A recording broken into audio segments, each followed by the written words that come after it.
Good morning. Today we're going to do a tour of my local Home Depot. Let's see what they have in new, and hopefully it inspires you as well as it is inspiring me. Here we go.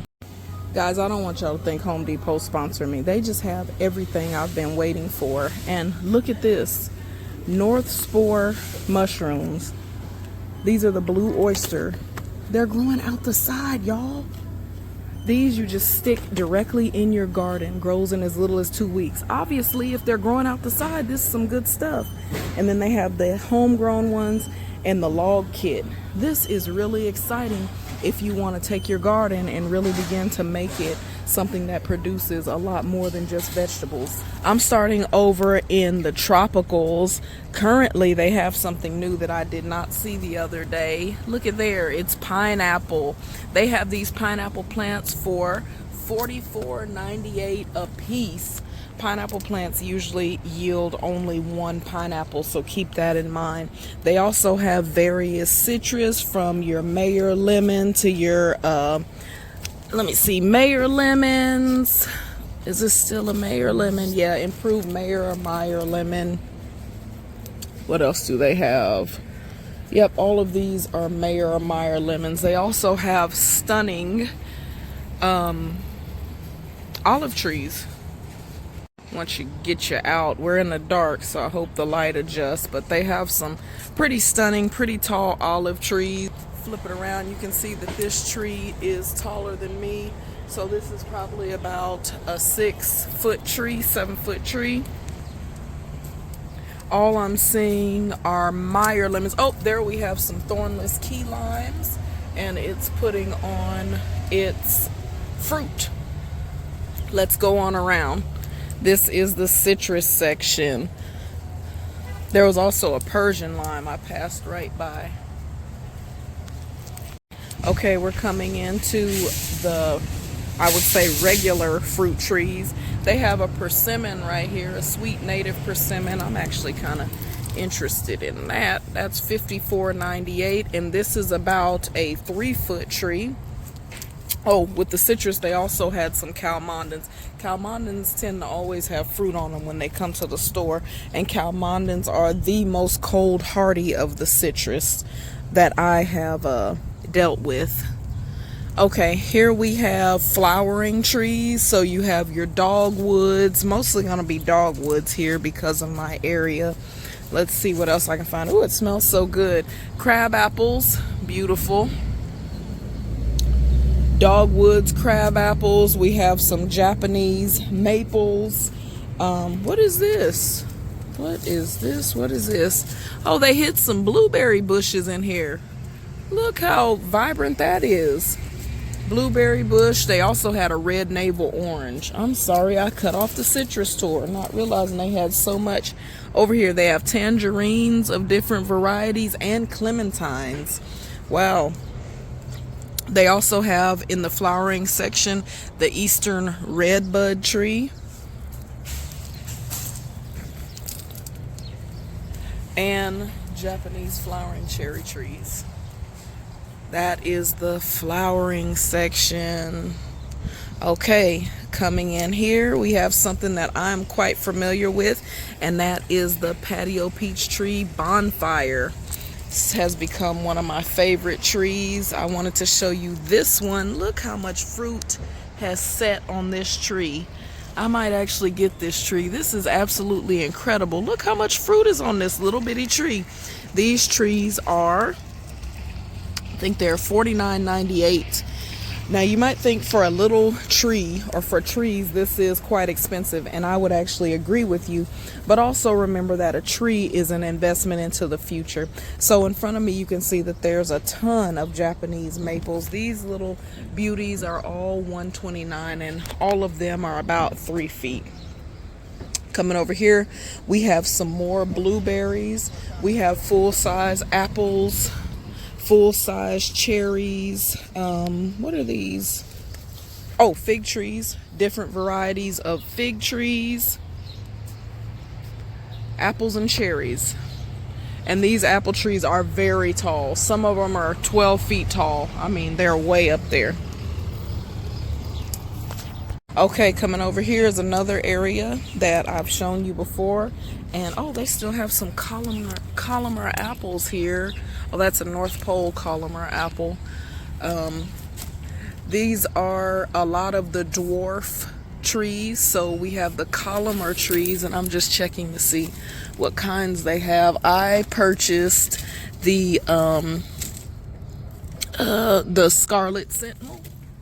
And you can see that right there, Scarlet Sentinel, and they are still dormant. And I purchased another Sentinel to pollinate it. But these are all the columnar trees, and by columnar I mean they grow straight up like that, and definitely they can grow in the ground or in a pot. Excuse you, herbs.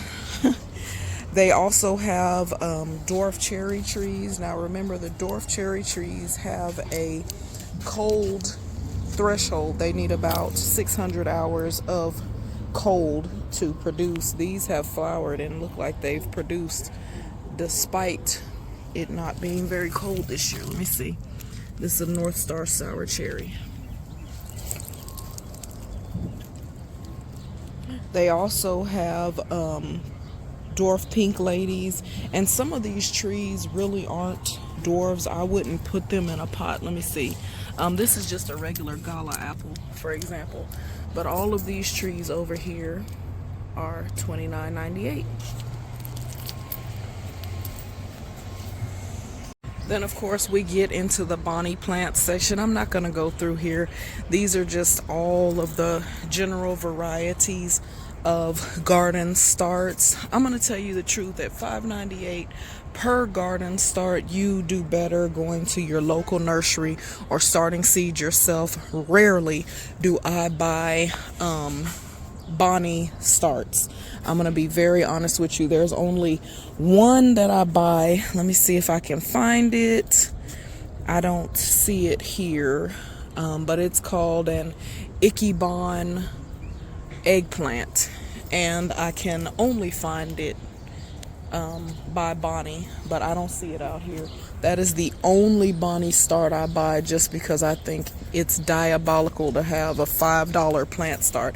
And we all know that through the years they've gone up, especially post-pandemic, where more people have gotten into gardening mainstream. Oh, look, here's a Persian lime somebody had pulled out. See this right here? Don't do this. Look, don't do this. This is 2, 3, 4, 5, 6, 7, 8, 9, 10, 11, 12 ears of corn. $6. Get you a pack of seed, throw it in the ground. All right, back here,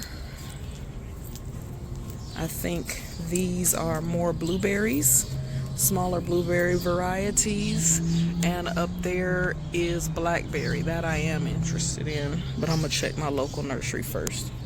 I don't want to hate on Burpee completely. I just don't like the prices, but sometimes they have varieties that you just don't find. And I won't lie, when I first started gardening and the prices were better, they were probably around $2.98 per. I did start with Burpee plants because it's just easier to start somewhere. One thing about their strawberry plants, if you're gonna buy them like this, count how many plants it is in the pot. That's with anything. Count and see how many it is. That way you maximize how much you're spending. They have the larger plants as well with the tomatoes on them. This one's suffering a bit of cold wilt. And then here are some grapes, and these are small grapevines. These probably won't bear till the 3rd year. And we get into flowers.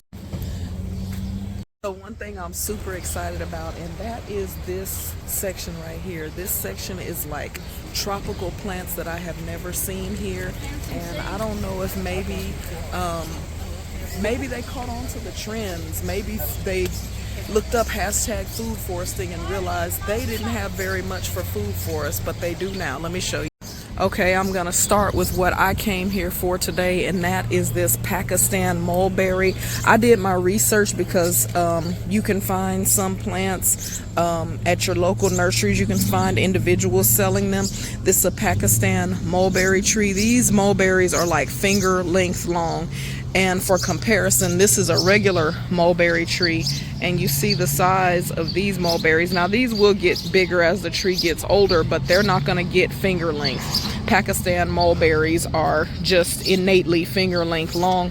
They already come in a pot. On the instructions it says that you can keep this plant in the pot for the first 2 to 3 years. After that, you're going to upgrade the pot and keep it in another 2 to 3 years, and then finally you'll put it in a 25-gallon container for the life of the plant. So that is up to 6 years. That's 3 years in this pot, 3 years in another pot. That's already 6 years. So by the time you get to the 6th year, hey, who cares if you have to buy another pot, right? Moving right along, we have the regular mulberry, but this is a dwarf variety. Oh no, that's a papaya, sorry. This is $74.98. This is a dwarf variety mulberry, and I showed you the mulberries on it. Papaya, come on now, this is something else. Papaya, I did not look any of these up, but I just wanted to show you. They also have jujube, guava, and this tree, this Chief Kubo's tree. Now I did look this tree up, and apparently you eat the leaves on this tree. It's like a spinach. They also have cherry guava. These are the smaller Pakistan mulberries, and I considered getting the smaller version, but I think for the price, I'll go ahead and get the bigger version. And then down here we have Barbados cherries. Let me show you the tag. Oh no, these are little mulberries, excuse me. More mulberries, dwarf mulberries in the little pots. If you can see that. And then sweet southern cherries. And I think these are Barbados cherries. So this isn't a true cherry. This is something that almost looks like a tomatillo, and you peel it and eat it. And then over here, elderberries, small elderberries, but elderberries get big. Don't let them fool you, but you can keep them potted as anything. More papaya, and I'm guessing these are mulberries. Let's see, yes, more mulberry. And then passion fruit. How cool is that? All these varieties, passion fruit. I'm not sure of the cold hardiness on these guys, but this is a great selection if you're wanting to start a food forest. I mean, I've said at least 20 varieties, I know. Okay, and then back here, dragon fruit. I have never seen this in my local, look at that birdie, in my local store, but dragon fruit. And what is this? Kiko's Crump. I'm not sure what this is, but it's popular. Maybe I'll put it on the screen. Kiko's Crump. More mulberry. And then I saw this, and this was interesting. Longevity spinach. I'm not sure what this is, but I'm going to have to look this up and see what's the deal on that. I'm guessing it's a perennial.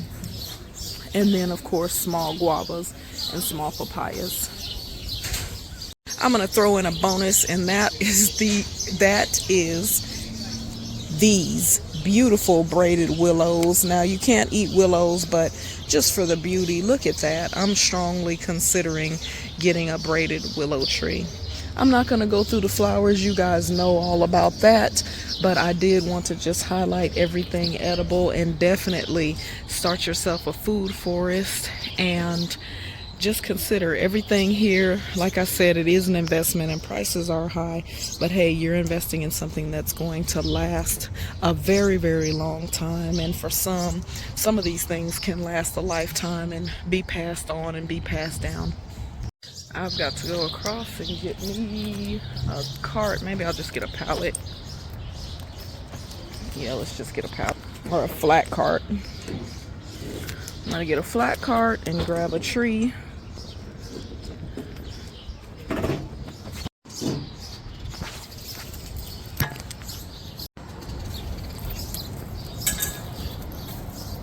So, gauging the thickness of these trees, they're all about the same thickness.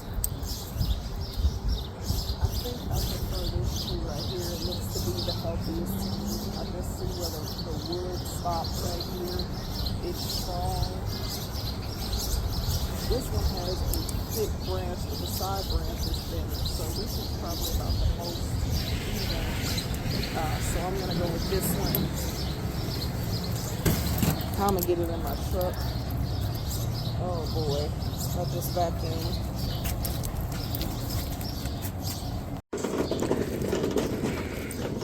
I need a pickup truck, y'all. I've got to have it.